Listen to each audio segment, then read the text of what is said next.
Hello everyone, today is part 8.1 of our little tutorial series, and today we're actually going to learn how to build a character customizer, or better yet, a character local customizer. Okay, first of all, I just want to say, what do you mean by local? I mean we're only going to actually change the predicted player.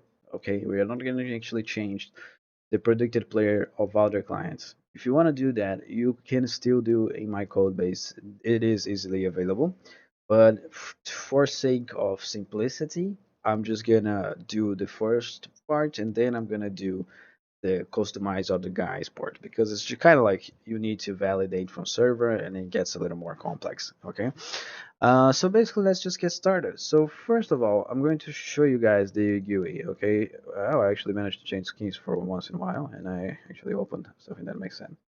Okay, so basically we're going to have this character customizer GUI. And you're going to notice that we're starting to have a lot of GUIs, guys.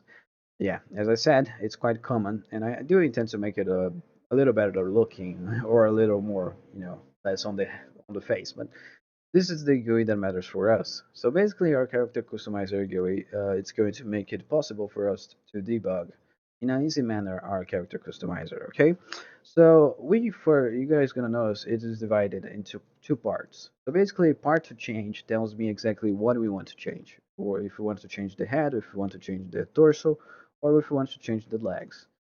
So let me just do a little bit of zooming here so you actually see the code. And then let me just like this, okay? So when we click on this combo box and we click on this, you're gonna notice the constant paths actually change here, okay? So that's really important, okay, guys? So basically, that's how it works, okay? Every single character customizer actually has this approach on every single game. And every single character customizer actually has an UI behind it, okay? It's really important that you guys understand that, okay? So in this case, of course, we're going to build an GUI for it because no character customizer doesn't have a UI for it. Okay. So basically, let's go to the GUI itself. But first, let's go to the structs, right? So first, we're going to have parts, which is basically going to be this guy. Okay. So basically, when we click on head, it's going to be the part to change, which gives me exactly what part I need to change. Okay, it's just an abstraction to make things more simple. Okay, and actually to actually make it so we have a local storage of that. Okay, you guys don't need to worry. When I see the function, I'm gonna explain better. Head paths is basically a bunch of constant paths that gives me the file path of the exact exit that I want to load. Okay, this for now is constant, but on a later term, as you can see here, we actually have inventory going on for our character.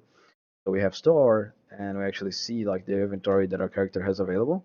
So when we do something on a later term, we are actually going to validate if the character can actually have that visual. He can test if he has that visual, but he cannot actually have it. So you're gonna see here that because he doesn't have like I think soldier head on his inventory, he's not gonna be able to customize it to it. And you can see here that we actually have like a server validation occurring, but that's for a later term, okay?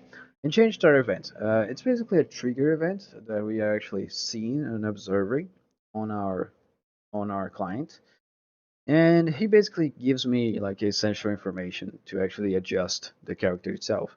He's going to give me the body part that needs adjustment and the exact item because we treat the body parts as item. Okay, and that's pretty much it.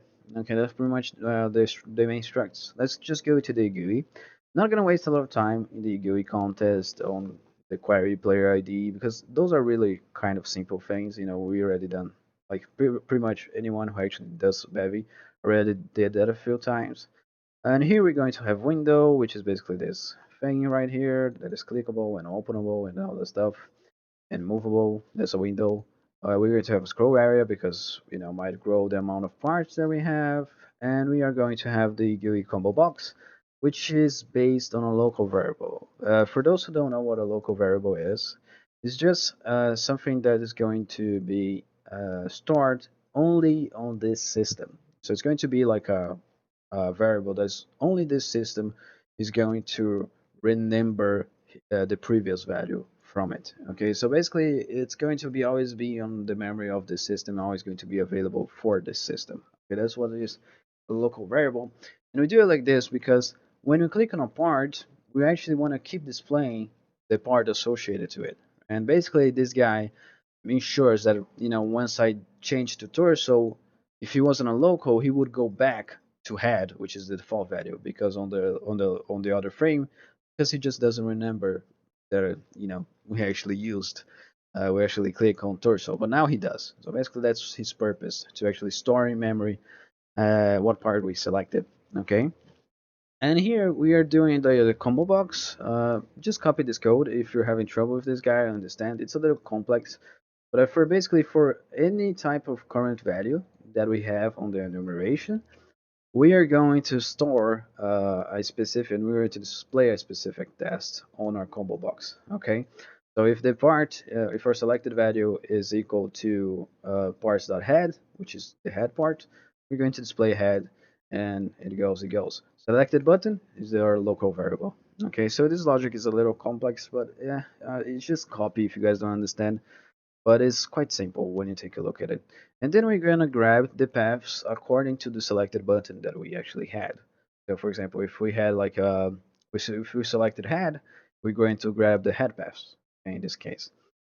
Again, this might change on a later notice to actually just display the paths, like the head paths that the character has for in his inventory, but that doesn't matter for right now. Okay, and here we are basically going to do an interaction to make it available and displayable, the UI buttons, so we can make it clickable.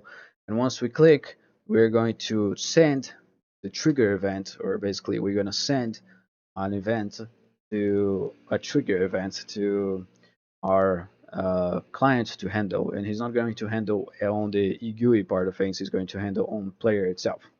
So let's just go to player. Okay. Again, guys, I'm going to be very fast paced on those functions because I just think they are really not that important. It's really depends on how you're going to build it, but it's also because they are just simple. When you take a look at the logic, is really not that complex. In here, we're going to take that event, right? We're a little change jar event, from our trigger. We're gonna grab the processor's informations, and we're actually going to customize our player. You know, customize locally our player. Okay. And what happens in the customized player? Although it has a lot of arguments, it's quite a simple function. It basically just grabs the current part that we had, or a current visual item, and is going to despawn that visual item, and he's going to spawn a new one if he is different from if his current file path is different from the new file path. Okay, and that's pretty much what it happens here. So it's not really that complex. It just has a lot of arguments here. And oh, and by the way, he's going to update that body part map that we actually created beforehand. Okay, so for example, for this client with this string, we're going to update this entity. Okay, so basically he's going to do that. Body part map is just a way of easily grabbing a specific client part without doing the whole interact through the component through his components. I'm not sure if I'm gonna still use it. I'm pretty sure that I can do it with only the abstraction that I have now, but I don't intend to mess too much with this guy. I think he's functional and that's good enough. Sometimes you just need to know when to stop, because if you try to format and format, you're just gonna waste a lot of time, when it's perfectly working, which is the case here. And for the last part, it's actually the most complex part. But basically, after you character customizing, you're gonna see here on our customized local player that we're going to send a transfer animation writer, which is going to basically write an event to our client. And our client is going to handle that event on this little function here, which is basically transfer animation. It's going to read that event. Okay. But basically here, it's quite simple. It's not quite simple, but here is the main logic here.